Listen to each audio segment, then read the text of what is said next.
Bienvenidos, queridos hermanos, a este día número 5 del mes de septiembre, mes dedicado a la palabra de Dios, el mes de la Biblia. Y en esta ocasión, para esta cápsula de evangelización, quisiera iniciar preguntándote y pidiéndote que traigas a tu mente, a tu pensamiento, ¿cuál es aquella riqueza que tú tienes en tu vida? ¿O cuáles son aquellas riquezas que tú consideras preciadas el día de hoy?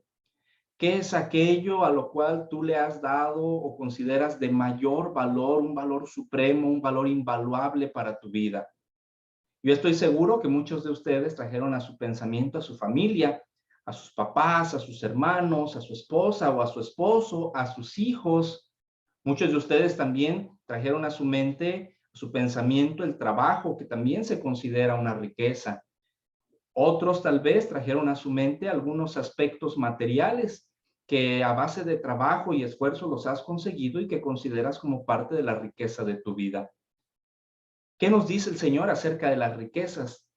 Nuestro Señor Jesús en el Evangelio nos dice que nos dediquemos, que nos esforcemos por acumular riquezas, pero no las riquezas de aquí, las riquezas terrenales, las riquezas que dice el Señor que el óxido o la polilla corroen, sino que nos preocupemos por alcanzar, por conseguir las riquezas para el cielo. Incluso dentro de las bienaventuranzas, Jesús en el Evangelio de San Lucas, una de las bienaventuranzas dice, dichosos los que tienen espíritu de pobre. ¿Por qué? Porque de cierta forma Jesús daba esta enseñanza de desprendimiento, de no afanarse por las riquezas. ¿Pero a qué tipo de riquezas se refería Jesús? Pues precisamente a las riquezas que te apartan de Él, a las riquezas que pudieran apartarte de conseguir la vida eterna, como le pasó a aquel hombre rico, aquel hombre que lo tenía todo, pero que al mismo tiempo cumplía todos los mandamientos, pero no quiso apartarse de su riqueza. ¿Cuál riqueza? Pues la riqueza material. En nuestro caso, ¿cuál es nuestra gran riqueza?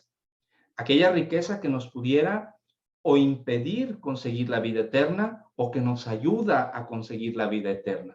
¿Y por qué digo que hay riquezas que nos ayudan a conseguir la vida eterna? Porque la palabra de Dios es una riqueza. La palabra de Dios es un tesoro invaluable. San Pablo, en la carta a los Colosenses, en el capítulo 3, versículo 16, San Pablo a los Colosenses, capítulo 3, versículo 16, dice lo siguiente: que la palabra de Cristo habite en ustedes con toda su riqueza. Que la palabra de Cristo habite en ustedes con toda su riqueza. Palabra de Dios. ¿Se dan cuenta? San Pablo le decía a los colosenses, le decía a aquellas primeras comunidades cristianas, que la palabra de Dios es rica, la palabra de Dios es un tesoro. ¿Cuántos de nosotros al iniciar con esta cápsula imaginamos la riqueza de la palabra?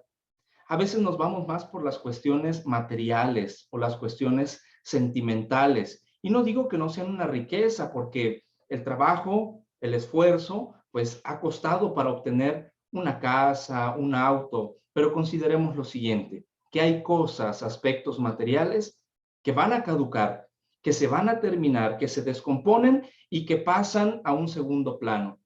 Muchos tal vez habrán pensado en la salud, que en estos días la salud pues es una riqueza. Sin embargo, la palabra de Dios en sí es rica. La palabra de Dios es un tesoro. Y como dice aquella parábola del Evangelio de San Mateo, aquel hombre que la encuentra, aquel hombre que la descubre, es tanta su alegría, es tanta su emoción, que es capaz de dejar las otras riquezas. Es capaz de dejar cualquier otra cosa material por acercarse a la palabra de Dios. Por lo tanto, queridos hermanos, que la palabra de Dios habite en nosotros con toda su riqueza, porque dice el libro del profeta Isaías en el capítulo 40, versículo 8, Isaías 40, 8, la hierba se seca y la flor se marchita, mas la palabra de nuestro Dios permanece para siempre.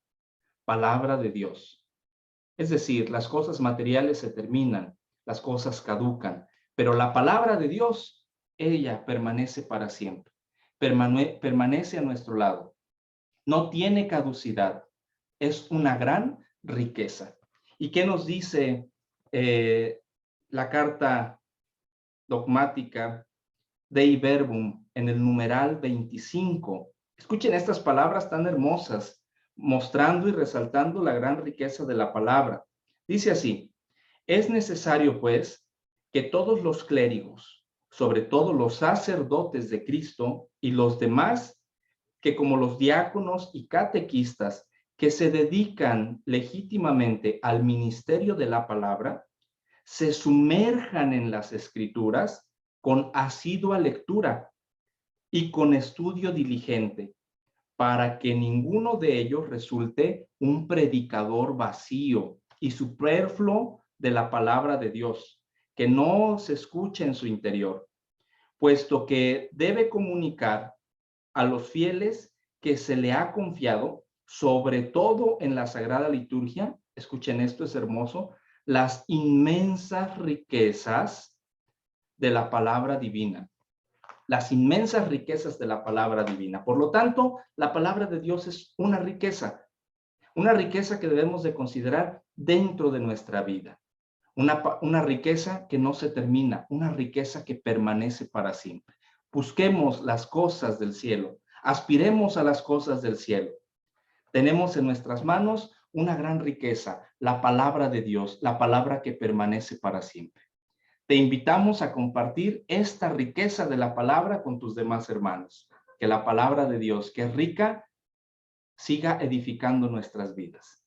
Que Dios los bendiga en este día, queridos hermanos. Un abrazo y un saludo para todos.